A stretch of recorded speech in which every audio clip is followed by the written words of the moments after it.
Assalamualaikum warahmatullahi wabarakatuh. Apa kabar semuanya anak-anak?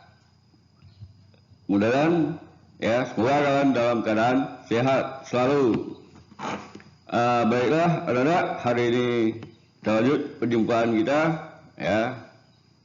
Masih di tema 9. Kita masih di tema 9 dan subtema 1.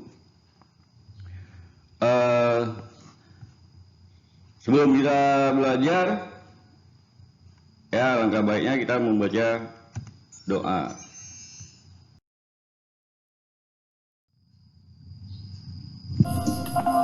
Bismillahirrahmanirrahim. Rabbi zidni ilma warzuqni fahma.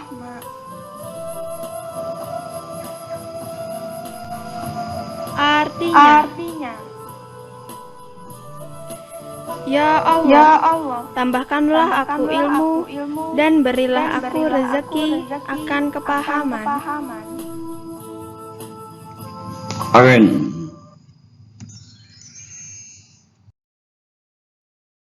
Oke, dengan baca doa tadi, mudah-mudahan apa yang dipelajari hari ini menjadi suatu ilmu yang bermanfaat bagi kita, terutama bagi kalian sendiri ya. Dan kemarin kita sudah membahas tentang masalah pembelajaran 5 ya, itu tentang masalah lingkungan juga lagi. Sekarang kita masuk ke pembelajaran 6 ya. Silakan buka buku halamannya, itu adalah halaman 37. Oke, di pembelajaran 6. Jika hak dan kewajiban dapat kita laksanakan dengan seimbang, termasuk terhadap lingkungan, maka kehidupan kita pun akan berjalan dengan baik. Kita akan dapat memenuhi berbagai kebutuhan dan kita juga akan terhindar dari bencana alam. Ya, memang kehidupan kita ini harus seimbang ya, antara kita sama alam. Kenapa harus seimbang? Itu salah satunya supaya kita jauh dari bencana alam dan supaya kita nggak sulit ya untuk memenuhi kebutuhan kita ya. Memang kita tahu manusia itu sangat butuh sama alam. Banyak barang-barang yang diambil dari alam ya. Contohnya salah satu mungkin kalau kita bikin rumah ya, kayu itu berasal dari alam ya. Makanya kita harus imbang antara mengambil sama menanamnya ya. Oke, di sini pernahkah kamu mendengar atau menyanyikan lagu Manuk Dadali? Lagu tersebut merupakan gambaran burung Garuda yang menjadi lambang negara kita ya. Kamu telah mengetahui Garuda Pancasila merupakan lambang negara Indonesia. Banyak orang yang mengatakan gambar burung Garuda terinspirasi dari burung elang. Oke. Memang banyak orang mengatakan kalau Garuda itu adalah dari burung elang, terutama itu elang Jawa. Ya. Elang Jawa kalau sekarang ini udah memang termasuk hewan yang dilindungi. Kenapa dilindungi? Cuma tinggal beberapa ekor lagi ya. Kalau nggak salah untuk sekarang ini tinggal cuma 23 ekor ya elang Jawa ini. Oke, jadi makanya kita harus melestarikannya ya. Dengan cara apa? Mungkin kita jaga habitat mereka ya. Mereka habitatnya di hutan ya, makanya kita harus jaga ya. Dengan menjaga habitat mereka, mungkin mereka juga bisa akan berkembang biak dengan baik dan tidak memburu mereka ya. Karena sekarang ini untuk memburu mereka itu sudah termasuk dalam satu tindakan kriminal ya. Oke. Coba lihat di halaman 38. Ayo membaca konservasi elang di Halimun Salak. Ya, bisa kalian baca sendiri itu di halaman 8. Tuh ya, burung elang Jawa merupakan acuan lukisan burung Garuda. Namun kini jenis burung itu nyaris punah. Penyebab utama berkurangnya populasi burung elang Jawa adalah kerusakan habitat tempat hidup mereka. Ya, karena tempat hidup mereka udah dirusak. Jadi mereka sulit untuk berkembang biak. Kerusakan tersebut disebabkan karena adanya bencana alam maupun alih fungsi hutan menjadi ladang atau perkebunan. Ya, kalau udah bencana alam tuh nggak dapat akal oleh kita ya. Kenapa? Kalau alam udah bertindak, itu manusia cuma pasrah. Contohnya mungkin di daerah Jawa tuh kan sering terjadinya gunung api yang letusan gunung api itu kan udah alam. Jadi kita nggak bisa berbuat apa-apa. Cuma kita pasrah. Tapi kalau udah kerusakannya disebabkan oleh manusia, ya itu bisa kita cegah. Dengan cara apa? Mungkin kita pemerintah akan membuat undang-undang, ya, dan kita harus sadar, ya, terhadap lingkungan kita. Oke.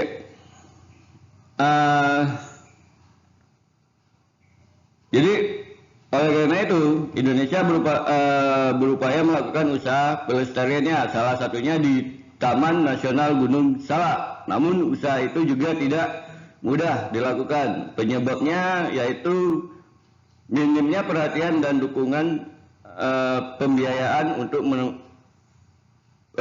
penandatangan burung mininya.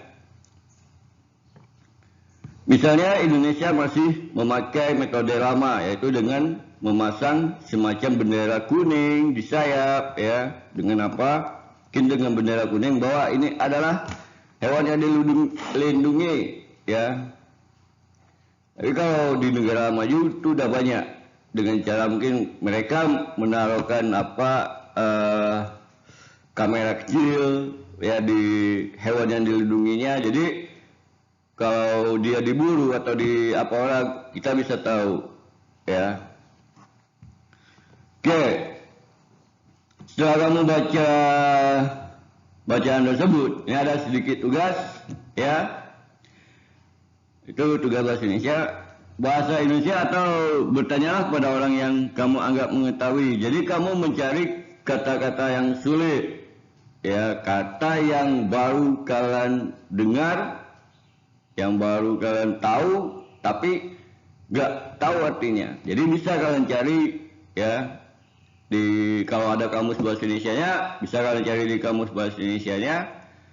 Kalau enggak bisa juga kalian tanya sama orang tua atau orang-orang yang bisa mengerti, ya, atau bisa juga kalian cari di Mbah Google, ya. Jadi kalian mencari kata-kata sulit di dalam bacaan tersebut. Ya, itu tugas pertama, ya, dikonservasi elang di Halimun Salak, ya, di bacaan tadi. Apa kira-kira kata-kata yang baru kalian dengar, ya? Jadi salah satunya contoh gini, konservasi, kata sukar kita, ya, konservasi. Apa itu arti konservasi? Pemeliharaan dan pelindungan sesuatu secara teratur untuk mencegah kerusakan, kemusnahan dengan jalan pengawetan pelestarian, ya. Jadi itu konfirmasi. Yang kedua apa kira-kira yang baru kalian tahu katanya? Yang ketiga, oke. Jadi tugasnya ini cuma ada 2 kata yang harus kalian cari lagi, ya. Mungkin ada, jangan pula kalian ambil Gunung Salak. Gunung Salak itu adalah nama daerah, ya. Oke, itu di halaman 38 bisa kalian lihat, ya. Oke, itu tugas yang pertama. Coba lihat di halaman 39. Dari bacaan konservasi elang di Halimun Salak, kamu mengetahui beberapa dampak kegiatan manusia terhadap populasi burung elang Jawa. Apa sajakah itu. Lengkapi peta pikiran berikut ya. Mungkin apa aja tindakan manusia itu yang menjadi kerusakan terhadap burung elang ya, musnahnya atau punahnya burung elang Jawa tadi, kira-kira apa ya. Dari bacaan tadi bisa kalian cari. Oke, jadi kalian membuat peta pikiran ya, boleh seperti di buku, boleh juga pakai kolom. Atau misalnya dampak kegiatan manusia terhadap populasi elang Jawa. 1. Pemburuan. 2. Apa? 3. Apa? 4. Apa? Ya. Silakan kalian cari di bacaan di halaman 38 tadi. Oke. Itu yang tugas kedua. Sedangkan yang tugas ketiga itu ayo berdiskusi. Ayo berdiskusi biasa, kalau boleh kalau diskusi sama orang tua, boleh diskusi sama teman-teman yang dekat di rumah, nggak apa-apa ya. Itu di halaman 39 bisa kalian lihat. Apakah kamu lakukan untuk kegiatan melestarikan burung elang Jawa? Ya, tuliskan hasil dalam tabel berikut. Usaha untuk ikut melestarikan elang Jawa. Usahaku untuk ikut melestarikan elang Jawa. Yang pertama, menjadarkan masyarakat untuk tidak berburu elang Jawa. Ya, itu salah satu usaha. Contohnya. Yang kedua apa? Ya, 3 apa, 4 apa, 5 apa. Oke. Jadi kalau di kolom ini ada 10 ya. 10 yang diminta ya. Jadi yang Bapak cuma minta, kalian 5 aja jadilah. Jadi kalian tinggal mencari 4 lagi. Ya, tinggal mencari 4 usaha kalian untuk melestarikan atau melindungi elang Jawa terhadap kemusnahannya. Oke, itu yang tugas ketiga. Mungkin ayo buati. Nah, ini ada apa?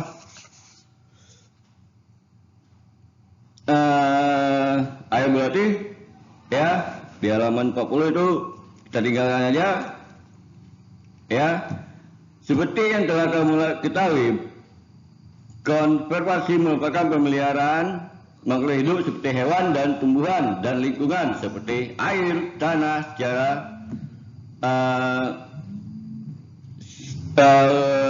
secara teratur. Bisa kalian baca di halaman 41 ya.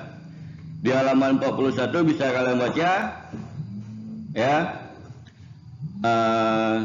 Selanjutnya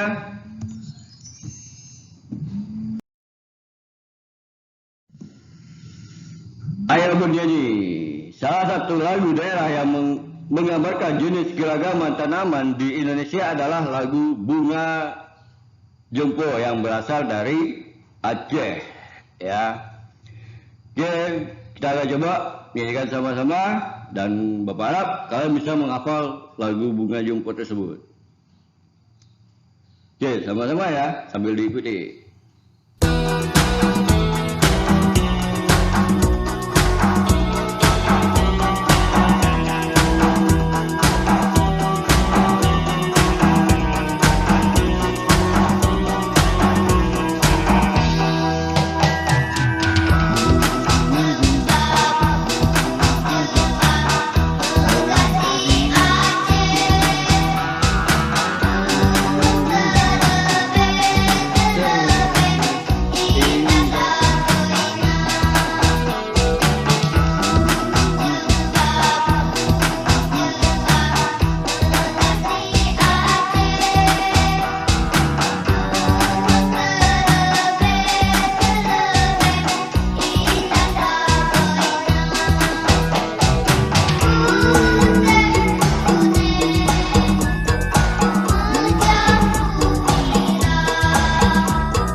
Oke, itu tadi lagu dari Bunga Jompo yang berasal dari Aceh. Ya, lagu tersebut menggambarkan untuk kelestarian alam. Ya. Oke, mungkin sebagian kalian mungkin udah pernah dengar lagunya atau udah hafal ya lagunya yang berasal dari Aceh tadi. Oke, kita lanjut.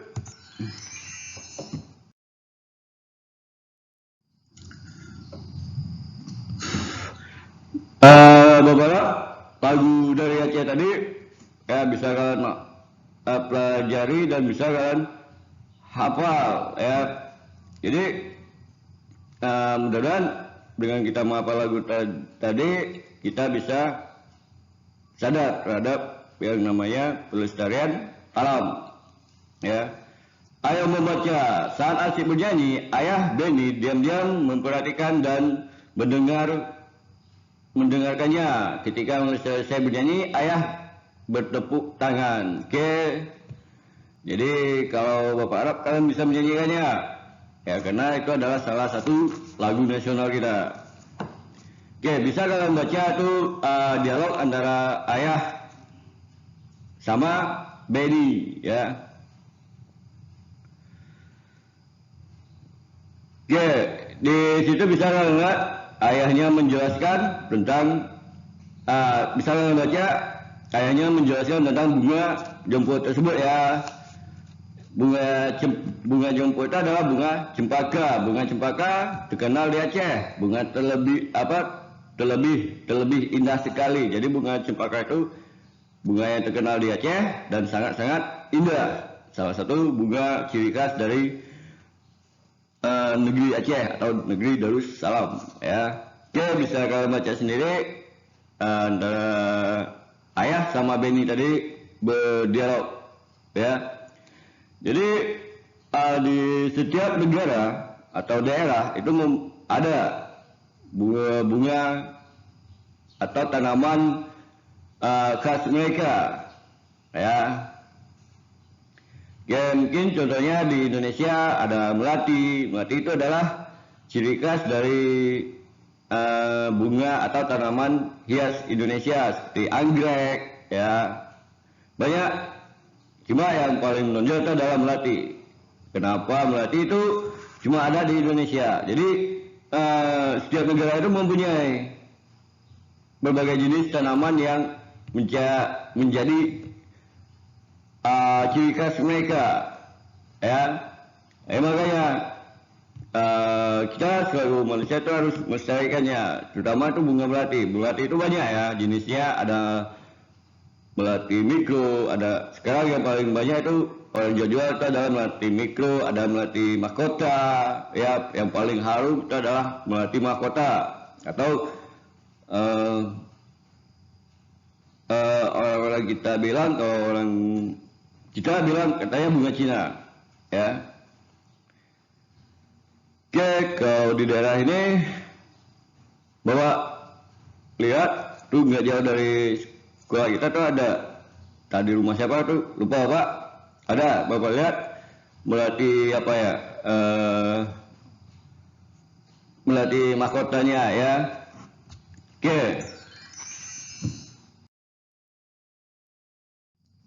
setelah kalian membaca tadi ya, Bapak bisa di situ ada penjelasan dari ayah Benny ya tentang lagu Bunga Jompo tadi.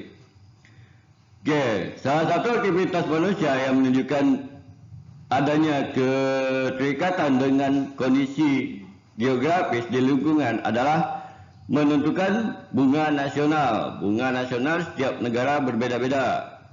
Ya, ini contohnya negara Indonesia itu adalah melati. Ya, melati juga, ciri khas melati itu juga dipakai di pramuka. Ya, sama ini mungkin kalian nggak tahu. Ada di lambang koci baju pramuka yang berwarna hijau. Ya, di atas koci pramuka itu adalah bunga melati. Oke. Yang kedua, Jepang. Jepang itu terkenal dengan sakura, bunga sakura. Ya, sakura Jepang sama sakura kita beda. di Indonesia ada juga bunga sakura. Ya, ada sakura mikro, ada sakura biasa. Kalau bunga sakura ada juga Bapak lihat di sini. Ya, tapi lupa Pak di daerah mana ya. Bunga sakura ya. Itu bisa kalian lihat di sekolah kita juga ada. Cuma enggak berbunga. Ya, Sam. Di depan kantor kita itu ada bunga sakura. Kalau enggak di Rembang ya. Oke. Yang ketiga, Belanda. Belanda itu terkenal dengan bunga tulip. Ya, bunga tulip ini kayak macam bunga bawang. Ya, yang besar. Mereka cuma mekar setahun sekali. Ya, saat mereka mekar itu sangat indah. Bisa kalian, kalau mungkin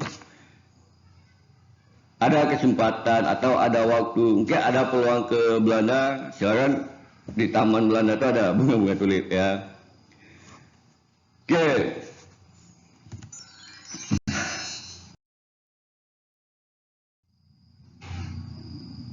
Jadi setiap daerah itu punya, masih banyak lagi daerah-daerah lain yang mempunyai ciri khas tersendiri bunganya.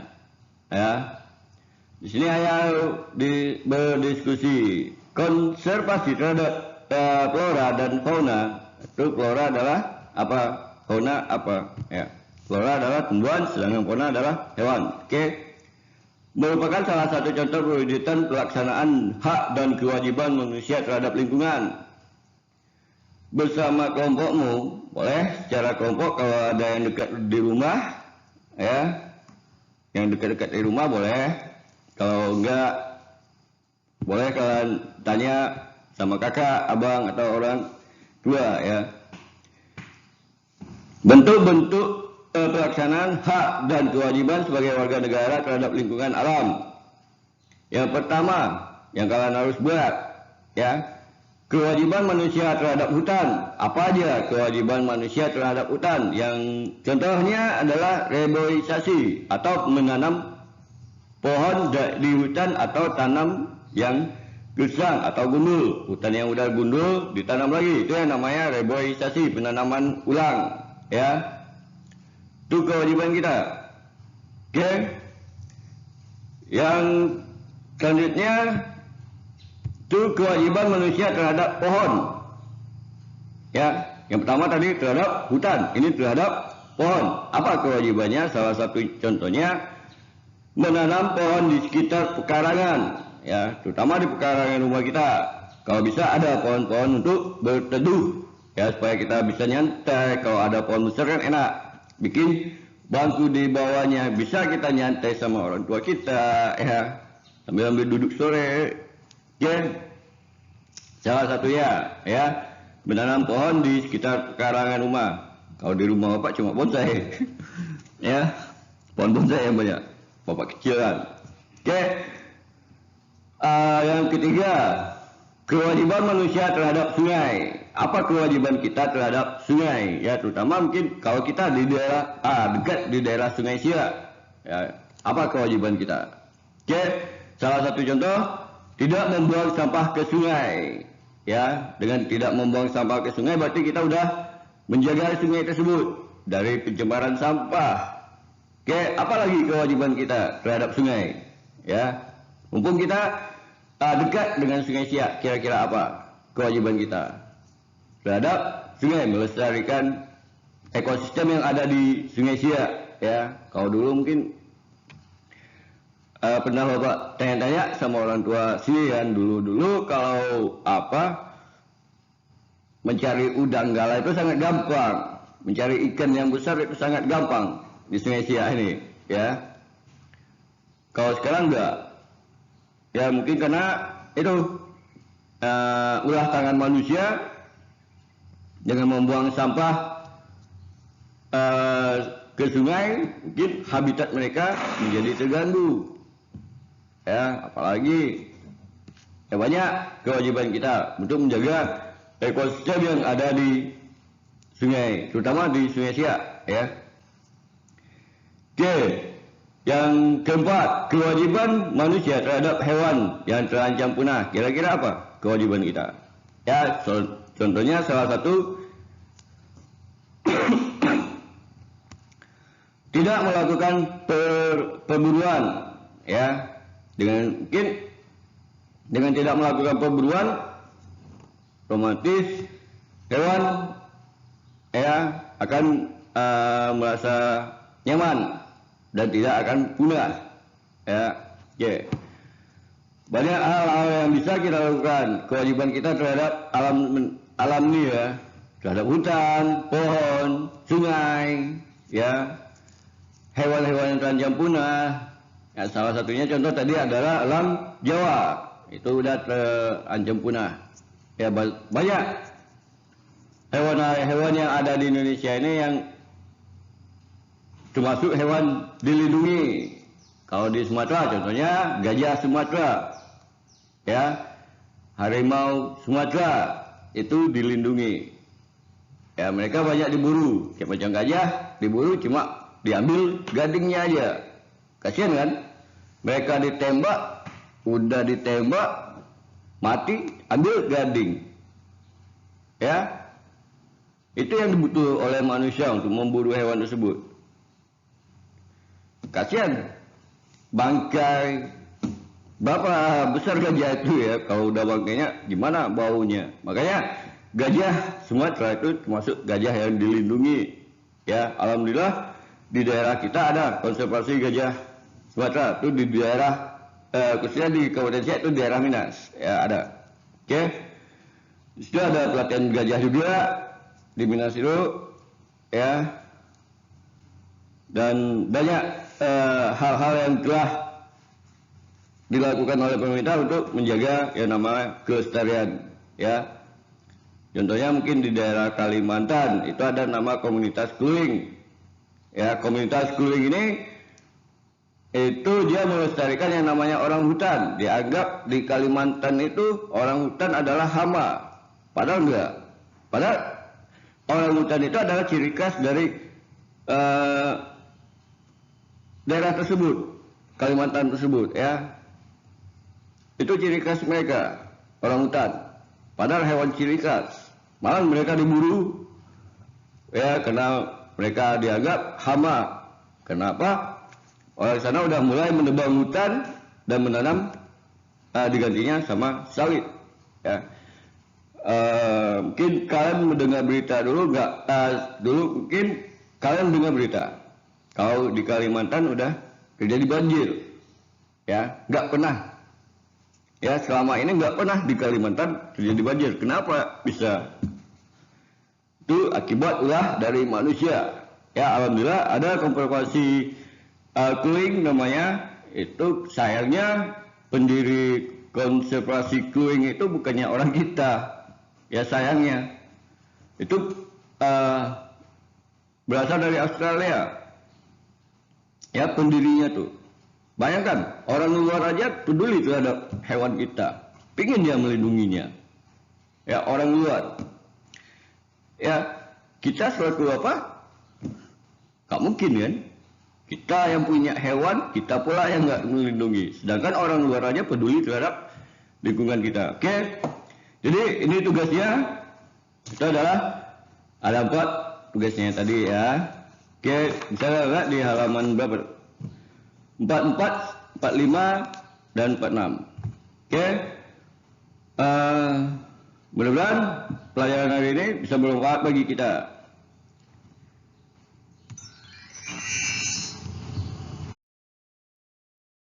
Oke, sebelum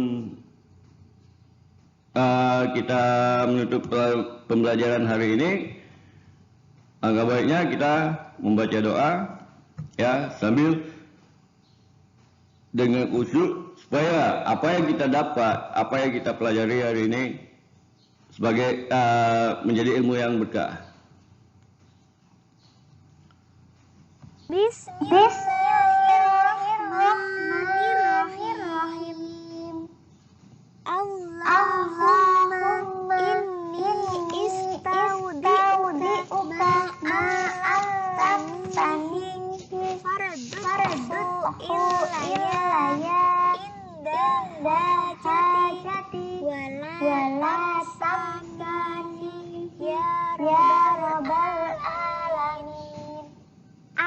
arti doa sesudah belajar. Dengan menyebut nama Allah yang Maha Pengasih lagi Maha Penyayang. Ya Allah, sesungguhnya kutitipkan kepadamu apa yang telah Engkau ajarkan kepadaku. Maka kembalikanlah dia kepadaku di saat aku membutuhkannya. Janganlah engkau buat aku lupa kepadanya, wahai Tuhan pemelihara alam. Amin.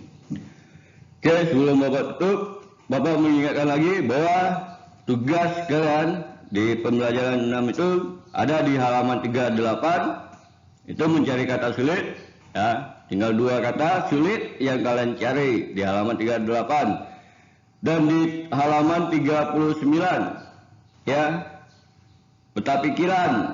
Itu yang tugas yang kedua. Peta pikiran, ya. Sedangkan yang tugas ketiga itu ayo diskusi, ya, tuliskan hasil dalam tabel berikut. Oke, itu usaha kita untuk ikut melestarikan elang Jawa. Masih di halaman 39. Itu tugas yang ketiga. Oke, memang di halaman 40 ada laporan hasil wawancara, ya. Kalau di wawancara itu enggak perlu kalian bikin, ya. Dilewatkan aja. Dan selanjutnya tugas yang keempat itu di halaman 44, 45 dan 46. Ya. Kewajiban manusia. Ada 4 tadi ya yang harus kita jawab. Kewajiban manusia terhadap hutan, sungai, hewan yang terancam punah seperti komodo, ya. Apa kewajiban kita? Kayak macam Bapak contoh tadi, harimau Sumatera tadi. Gimana kewajiban kita? Ya. Kewajiban manusia terhadap pohon, ya, terutama pohon, banyak pohon-pohon yang udah habis, ya. Oke, pohon-pohon yang jati, pohon banyak pohon yang udah langka sekarang. Oke. Jadi di pembelajaran 6 ini ada 4 tugas yang harus kalian kerjakan. Oke, apabila udah selesai tugasnya boleh kalian foto, ya, tugas-tugas yang udah lama kemarin yang udah selesai kalian kerjakan, silakan fotokan, kirim ke WA pribadi Bapak, ya. Oke, Bapak sudahi dengan membaca Alhamdulillahirabbil alamin. Wassalamualaikum warahmatullahi wabarakatuh.